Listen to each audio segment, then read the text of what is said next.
Porque falar de consciência negra é falar de 500 anos, 518 anos de uma nação construída para destruir uma outra, né? Para destruir povos. Então, essa estrutura racista que a gente reproduz no cotidiano precisa de um tempo até para identificar como ela se dá, até mesmo nas estruturas dos espaços, né? Que a gente precisa ir desconstruindo. Mas a Andréia de Jesus é advogada, milita pelas brigadas populares, numa atuação junto às ocupações urbanas, né, uma desobediência civil para questionar a luta fundiária. E é importante trazer isso como essa luta e essa trajetória e esse povo para esse debate da consciência negra. O Dia da Consciência Negra é um dia político, de escolha política, né, de um determinismo político. É isso que a gente está falando quando a gente fala que agora o Brasil tem um herói, né, Zumbi dos Palmares. E esse herói é forjado numa luta justamente de disputa de fundiária, de construção de território, de construção de outras formas de organização política, econômica, social, que perdurou mais de 100 anos, né? Mas a gente está falando de um quilombo, quando ainda tem diversos outros, né? Que ainda continua nesse modelo de organização para além do Estado. E aí eu queria falar um pouco, resumir aqui, falar assim, nós estamos nos 30 anos da Constituição Federal, né? Esse ano faz 30 anos, e a gente está sendo questionado o tempo todo esse modelo de representatividade, esse modelo de democracia, que não se sustentou. Para mim, eu tenho feito uma leitura de que essa república que vem ruindo, essa democracia que vem se desfazendo, é porque a gente usou as mesmas armas do opressor para superar a opressão, né? Nós ainda estamos construindo um processo democrático, ainda elitizado, branco, europeu. A gente está reproduzindo a lógica europeia para superar os nossos invasores, né? E, nesse mesmo ano de 30 anos da Constituição, que são marcos importantes, são 130 anos da abolição da escravatura. E aí é 130 anos de uma lei também votada pela elite para evitar que a gente tivesse, de fato, uma reparação e tivesse feito uma reforma agrária, né?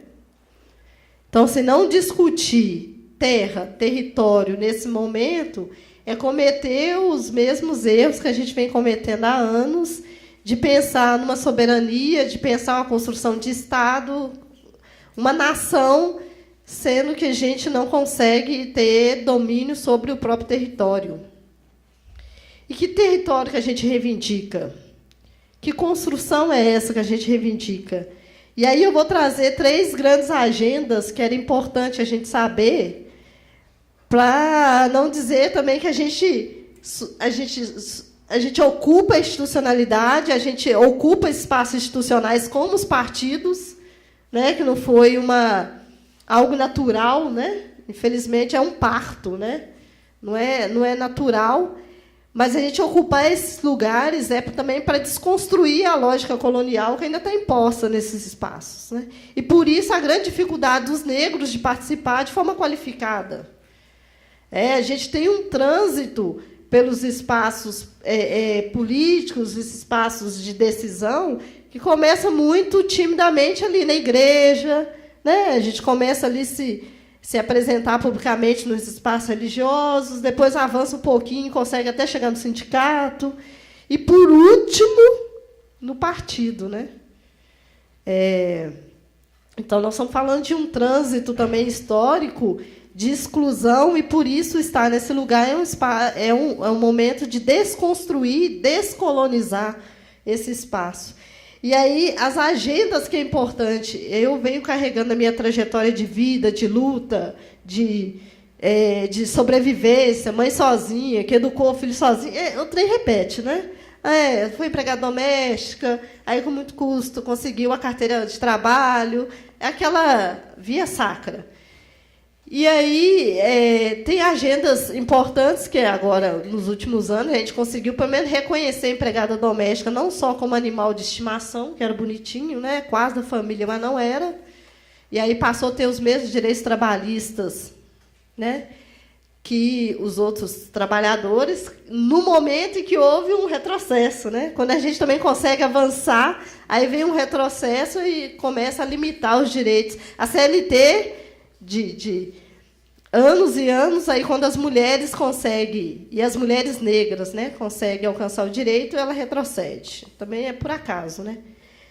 Mas uma agenda forte entre as mulheres ainda continua sendo os direitos reprodutivos, a violência doméstica e, principalmente, a violência institucional. Né? A mulher negra recebe um tratamento diferente na institucionalidade, nas políticas públicas, principalmente da saúde. Né? Tem dados que demonstram isso. A gente recebe menos que as mulheres brancas. Recebe, estão nos trabalhos informais. Nasce, cresce e morre sem carteira assinada. Mas ainda nos ambientes institucionais, como na saúde, a gente recebe menos anestesia, então sofre uma violência obstétrica muito grande. E o acesso a políticas públicas também nem chega. Né? Eu moro na região metropolitana, isso é um dado. Né? Fazer exame de Papa Nicolau, e é isso eu estou falando com mulher, e tem a discussão de gênero, né? Que esse debate nem chega nesse campo da saúde.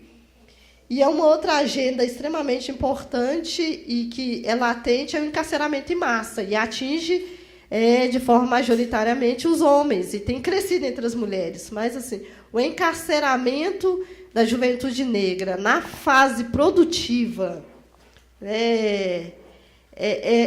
também algo que precisa ser debatido de forma mais profunda e que demandaria ser um seminário para discutir essa indústria do cárcere, né, o encarceramento, somando agora com a privatização dos presídios, né, algo extremamente lucrativo, e com o aprofundamento da desigualdade. A gente sabe que a solução que o Estado apresenta é a repressão. Né? Então, também discutir o Código Penal, entender que o Código Penal foi construído para atacar os pretos e pobres, né? E o Código Civil para os brancos, porque o Código Civil só discute propriedade. Eu nunca fui dona de nada. Né? Há 130 anos atrás, a gente não era dona nem da própria vida, da liberdade. É um tema, é uma agenda urgente para se debater dentro dos partidos, dentro dos espaços onde tem voz, poder e capacidade de questionar a deusa, dessa lógica do encarceramento, né? E quem ela atinge, quem são os sujeitos atingidos, que a gente chama que é um crime continuado. Né? O racismo no Brasil é um crime continuado. Então, não dá para dizer de abolição que isso é uma ilusão, porque a gente continua em cativeiros sociais que trazem consequências reais para a vida dos negros e negras, trabalhadores e não trabalhadores, formais e informais, né, prostitutas. Né? E a terceira agenda é o genocídio da juventude negra. Né? Discutir a política de drogas, discutir a política de segurança pública no Brasil, com os dados alarmantes de morte de juventude negra, principalmente periférica, que vive em aglomerado, nas ocupações urbanas, é um extermínio. E a gente chama de genocídio porque é uma política intencional. E ela se dá, assim, pela ação direta do Estado, quando ela atira na nuca, né? Quando o agente de segurança entra nos territórios, atira na nuca para depois verificar quem é o sujeito, porque, na verdade, ele tem um alvo desenhado e construído pelo Estado para ele atacar, quando o Estado também deixa de agir. E aí, quando a política não chega, quando o acesso não chega, quando você dificulta, impede, quando você cria estratégias de separação, desigualdade e falta de acesso, também é um genocídio. E essa perseguição à cultura negra, perseguição do samba, do funk, do hip-hop e das tradições, das religiões de matriz africana, é uma forma de extermínio do nosso povo, e não dá só para denunciar. A gente precisa ter ações concretas e uma agenda ativa, né, para superar tudo isso. 1 minuto aqui, fechando. E aí a grande proposta é da gente também descolonizar a lógica política ou as ações políticas que a gente vem estabelecendo, né? Não dá para pensar ocupar de novo o parlamento para fazer o que todo mundo faz lá dentro, né? É os conchavos, é a venda de votos, as relações conflitivas e disputas partidárias. A gente tem que superar isso e, de fato, se aquilombar. E o que é isso? A gente vai ter que a gente tem que resgatar isso. Acho que todo mundo tem um pouco disso no sangue, na vida, na prática, nas relações familiares. E aí, como que a gente consegue transformar isso em política institucional, em método de política, em forma, em vocabulário? Então, a gente tem que romper muita coisa e conto aí com todos, porque somos muitas, para a gente superar essa lógica que a gente não percebeu, que não combatemos, né, durante esses anos. Obrigada.